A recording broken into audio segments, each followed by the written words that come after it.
Hey, what's up you guys? My name is Lindsay and you're watching my channel, A Sight to See. Today is a very exciting day because not only is it the start of a new year, but it is time to announce my next big adventure. If you've been watching my channel for a while, you know that on this day last year, I announced my big trip of traveling Europe and Hawaii, and I did so for 5 months. It changed my whole life, and now I know for sure that filming and travel is what I really want to do with all of my spare time. I learned a lot about myself in those 5 months, but one of the most important things I learned is that I am most happy when I'm surrounded by incredibly beautiful nature. And one thing I preach more than anything is to go out and do what makes you happy. So I started thinking, where next? Where can I go to find beautiful mountains and deserts and caves and waterfalls that are all easily accessible? I loved traveling Europe, but I was limited to my transportation by trains and Ubers because of my fear of driving in foreign countries. I have a lot of fear driving in my own country, so driving signs in foreign languages was a no-go for me. When I got to Denver and rented a car, I can't tell you how much of my driving anxiety went away when I was in a car much safer than my own. So this is the last trip I have to make in this car. It shakes, not a great car. Having a car while traveling opens up the possibility to see a lot more hidden gems in nature. I'd love to see the day where trains drop you off at the start of every trailhead, but I'm not going to be banking on that happening in my lifetime, or ever.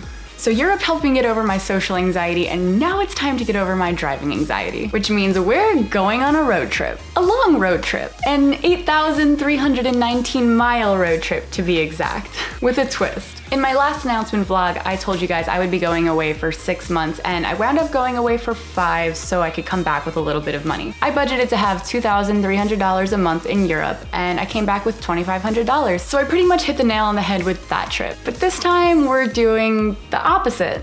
Instead of telling you how long I'm going to be going away for, I'm going to tell you my budget. And we are going to take that budget and stretch it for as long as possible. So now it's time to break down exactly what I mean by that. So as you know, I live in Atlanta, Georgia, a busy city away from most mountains and pretty nature points. And if you couldn't tell already by some snide comments in my previous vlogs, this city just isn't for me. It's not a terrible city to live in, but it's just not for me. When I visited the city of Denver 2 years ago, I fell in love instantly with the people, the places, the mountains. And after coming back from Europe, I knew I had to move to where my heart called to me. So I started saving up for that. I am back to working 70 hours a week again. I mentioned briefly that when I move out there, I will be vlogging about places out west in my time off. But to avoid moving to Denver in the cold winter, I decided to stay in Atlanta a little bit longer and save money so I can move in June. This gives me time to save up a little bit of extra money. So in these next 6 months, I will be saving up money to move to Colorado, buy a new car, and an epic $4,000 road trip. Once I quit my job again in June, I'll be selling my car here, flying out to Colorado, buying a new car there, and registering it to the state. Once we buy the car, which is not coming out of my budget, and hit the road, that's when the countdown begins. My vlogs will be filmed daily this time. For the purpose of this series is to not only show you what it looks like to travel in 11 states out west, but with a style that will look like this.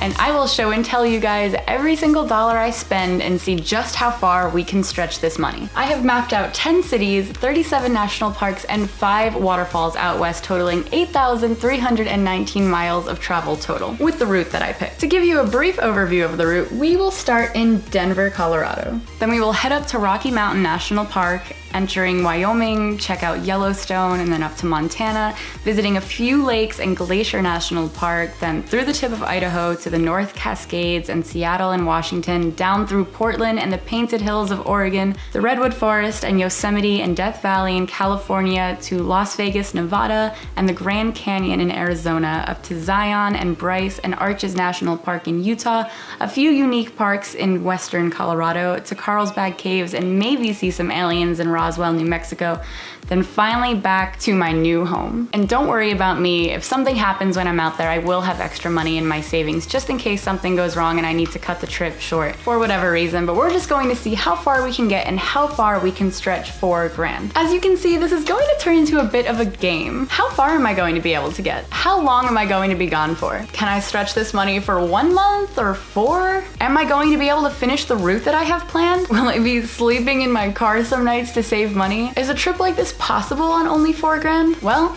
We're going to find out together in June 2020. I would love to see how long you guys think I can make this money last for in a comment down below, and if you have any ideas of anything else that I should add to my map that I need to see out west, please list that too. If you haven't already, please hit that subscribe button so you will be all ready when this next journey begins. Because with what I have planned out, I can guarantee that this trip will be a sight to see.